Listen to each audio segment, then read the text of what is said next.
மகாபாரதத்தில் தர்ம யுத்தம் தர்மருக்காகவே தர்மத்தை நிலைநாட்ட நடந்தது. தமிழகத்தில் தற்போது நடைபெறும் தர்ம யுத்தம் தர்மராலேயே நடக்கிறது. பாண்டவர்களின் சொத்து பங்கையும் பதவியையும் துரியோதனன் அபகரித்ததால் பாண்டவர்களின் உரிமையை நிலைநாட்ட தர்ம யுத்தம் நடந்தது. அதே போலதான் இன்று சூழ்ச்சி செய்து இதய தெய்வம் புரட்சித் தலைவர் எம்ஜிஆர் அவர்கள் தொண்டர்களுக்காக வகுக்கப்பட்ட விதியை திருத்தி தனக்கான விதியாக மாற்றி தொண்டர்களின் உரிமையையும் அதிகாரத்தையும் அபகரித்துக் கொண்டனர். மக்கள் இயக்கத்தை உருவாக்கிய புரட்சித் தலைவருக்கும் மாபெரும் இயக்கமாக உருமாற்றிய புரட்சி தலைவி அம்மா அவர்களுக்கும் பெரும் துரோகத்தை செய்துவிட்டனர். மாபெரும் தலைவர்களுக்கு செய்த துரோகத்தை முறியடித்து தொண்டர்களின் உரிமை மீட்கவும் அவர்களின் அதிகாரத்தை மீட்கவும் நமது ஐயா OPS தர்ம யுத்தத்தை நடத்தி வருகிறார். புரட்சி தலைவர் எம்ஜிஆரின் ஆன்மாவை சிதைத்து மாபெரும் மக்கள் இயக்கத்தை தனது சொத்தாக நினைத்து தொண்டர்களுக்கு வழங்கப்பட்ட அதிகாரத்தை அபகரித்தவர்களுக்கு எதிராக தொடர்ந்து போராடி வருகிறார். தொண்டர்களுக்கே அனைத்து அதிகாரங்களும் கொடுக்கப்பட வேண்டும் என தொண்டர்களின் உரிமையை மீட்க நடப்பதுதான் இன்றைய தர்ம யுத்தம். பதவி ஆசையால் பொய்,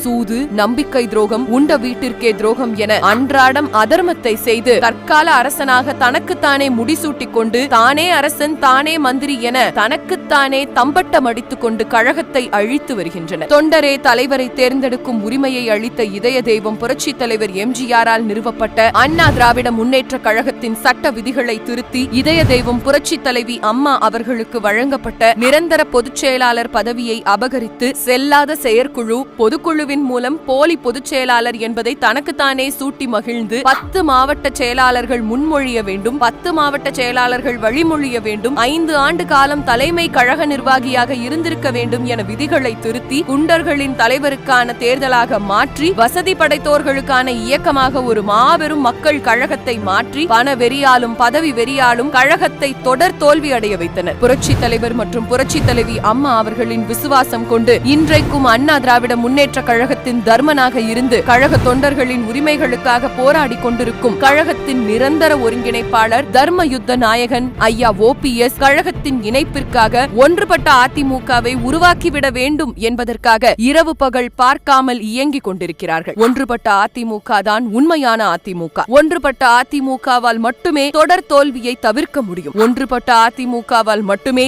திமுகவை வீழ்த்த முடியும். இதுதான் இன்றைய சூழ்நிலை. இதுவே கள யதார்த்தம். இதனை அறிந்து தொண்டர்கள் ஒன்றிணைந்து செயல்பட வேண்டும்.